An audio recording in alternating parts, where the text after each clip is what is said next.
A seleção espanhola foi anunciada. A Espanha pode não ter estrelas, mas seus resultados assustam. Durante a sequência invicta de De La Fuente, eles acumularam 24 vitórias e 5 empates.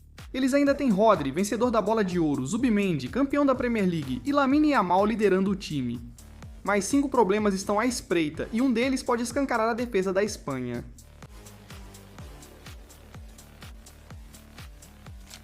1. Condicionamento físico e falta de profundidade do elenco. O primeiro problema envolve o jogador mais perigoso da Espanha. Lamine Yamal não é só o jovem promissor do elenco, mas o jogador que faz os adversários mudarem sua defesa contra a Espanha antes do jogo começar. Quando Lamine joga pela direita, o lateral esquerdo adversário precisa de ajuda para defender. O meio-campista mais próximo é deslocado para o lado. O zagueiro deve se preocupar com o corte para dentro. O jogador acaba atraindo 3 defensores. Isso o diferencia.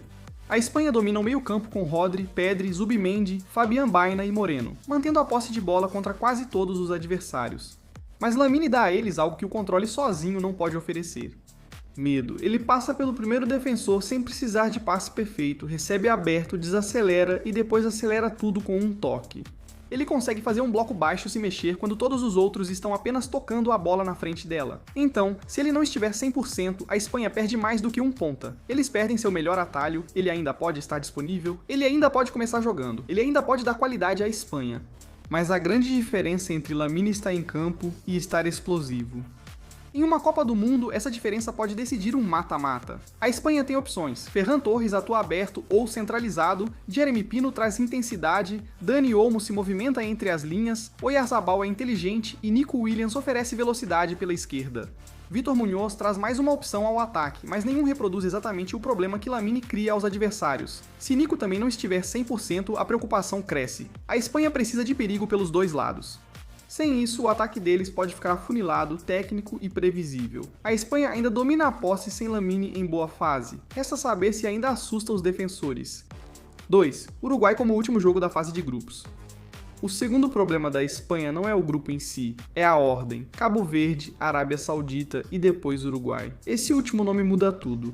A Espanha deve esperar se classificar e controlar os 2 primeiros jogos, chegando ao último da fase de grupos em posição forte. Mas Copas do Mundo raramente seguem o que está no papel. Se a Espanha perder pontos no início, o Uruguai vira um jogo de pressão. Se a Espanha já estiver classificada, o Uruguai vira uma armadilha para rodar o elenco. Se o primeiro lugar não estiver garantido, a Espanha pode ter que usar o time titular quando preferiria poupar jogadores para o mata-mata, complicando a situação. O Uruguai não é o adversário ideal para o terceiro jogo. São intensos, físicos e emocionais, transformando partidas técnicas em duelos desconfortáveis rapidamente. A Espanha busca ritmo e posse controlada, mas o Uruguai pode quebrar o ritmo, forçar duelos e explorar os espaços deixados pelos laterais espanhóis. A Espanha também quer administrar Lamine com cuidado. O Uruguai pode obrigar De La Fuente a manter Lamine em campo por mais tempo do que o previsto. Isso não quer dizer que a Espanha tema o Uruguai. A Espanha segue superior com a bola e controla mais o meio-campo. O Uruguai não precisa da bola por muito tempo para ser perigoso. Basta um passe errado, uma segunda bola, um contra-ataque pelo corredor ou um momento de desorganização da Espanha. É por isso que o último jogo da fase de grupos pode se tornar um verdadeiro teste de maturidade. Será que a Espanha consegue controlar a situação sem ser arrastada para o tipo de jogo do Uruguai? A Espanha pode querer que o terceiro jogo seja tranquilo. O Uruguai é feito para tornar tudo mais difícil. 3. Furando blocos baixos. O terceiro problema da Espanha está diretamente ligado ao debate do centroavante. O que fazer quando o adversário não abre o jogo? Contra Cabo Verde e Arábia Saudita, a Espanha pode ficar com a bola por longos períodos. O adversário pode recuar, proteger o meio, lotar a área e basicamente dizer: continuem tocando, mas provem que convertem posse em gols. A Espanha sabe trocar passes, ninguém duvida. Rodri dita o ritmo. Zubimendi pode ajudar a controlar a primeira fase da construção, Pedri consegue receber em espaços apertados, Fabián pode conduzir a bola para frente, Moreno pode chegar de surpresa, Olmo pode se movimentar entre os espaços.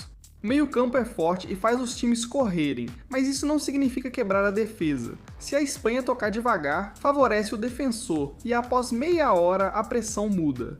A Espanha mantém a posse, mas o time menor ganha confiança. A torcida se inquieta, o passe final é apressado, um escanteio passa a ser perigoso. Um contra-ataque soa como um aviso, e assim surgem zebras em Copas do Mundo. Lamine e Nico fazem a diferença, oferecendo à Espanha perigo no 1 contra 1. Eles tiram os defensores do bloco e movimentam o esquema. Sem inspiração, a Espanha precisa de outras maneiras de atacar. Olmo deve buscar espaços.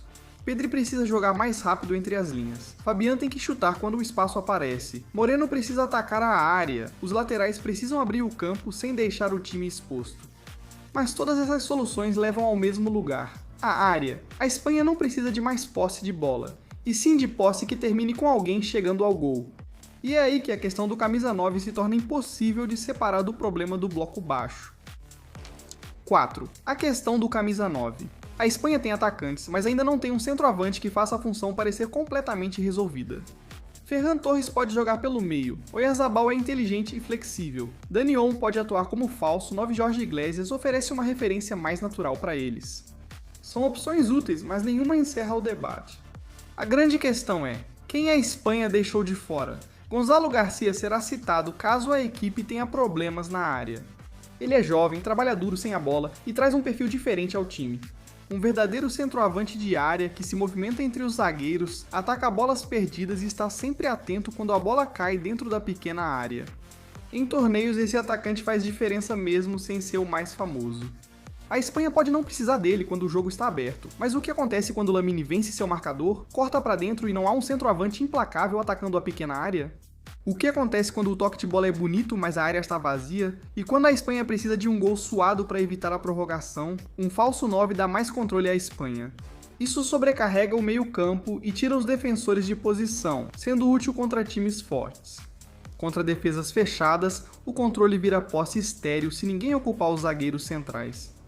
Um centroavante tradicional dá presença à Espanha, oferece referência aos defensores, ataca cruzamentos e oferece um caminho mais simples quando a troca de passes fica elaborada demais.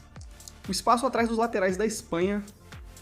Vamos ser honestos, algum dos laterais da Espanha está entre os 5 melhores laterais direitos ou laterais esquerdos do mundo.